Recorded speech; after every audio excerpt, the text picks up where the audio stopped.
Chapter 29. Aaron Simpkins raised the 9mm Glock with her right hand, gripping it firmly by the handle, while she steadied the base of the Australian-made weapon with the other one. Her finger pressed deep into the plastic molding as she braced herself with a right backward stance. She was nervous. "Relax, Ari. Take it slow," encouraged Trenton from his position next to her. Their bodies stood several feet apart. "This isn't a test. Enjoy the feel of the gun. There is no competition here." "I've never used this type of gun before," she admitted as she leaned forward and controlled her breathing. Drawing in a deep breath, she checked the front and rear sight of the automatic handgun. She was aware of the equal lighting on both sides of the sight before she squeezed the trigger. Aaron fired, aimed, and fired again. The force of the kickback momentarily propelled her body backward, but she skillfully countered the rear force, leaned forward, and shot again. "Nicely done," he congratulated.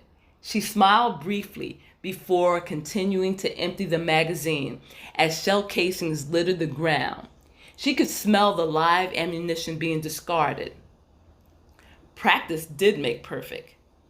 Aaron hadn't intended on meeting the off-duty police officer today.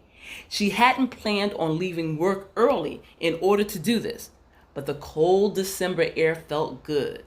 The sun shining down on her and the frozen ground surrounding her felt good. Being able to talk to the attractive black father also felt good. The beautiful African-American woman protected her ears from the loud sounds produced by the gun with earplugs and an over-the-head earmuff.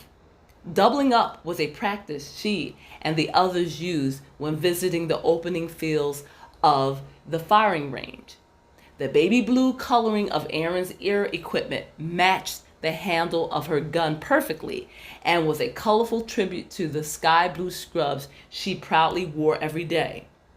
Aaron had replaced the old gun and its bad memories with a new piece.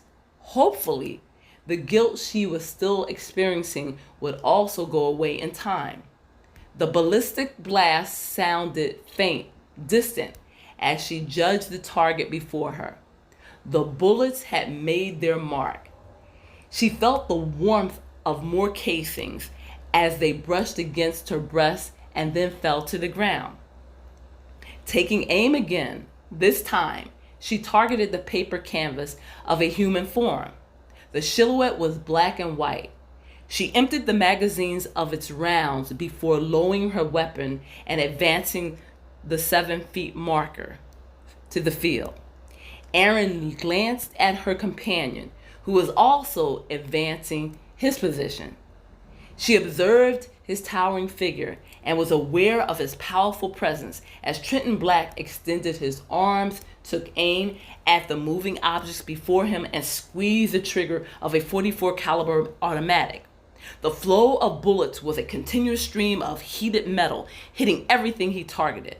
A bull's eye each time. Aaron was impressed. How could she stand beside him and not be? He was an expert shot and marksman. She assumed it was his job to never miss, to always get it right. But to witness his abilities with a gun firsthand were incredible.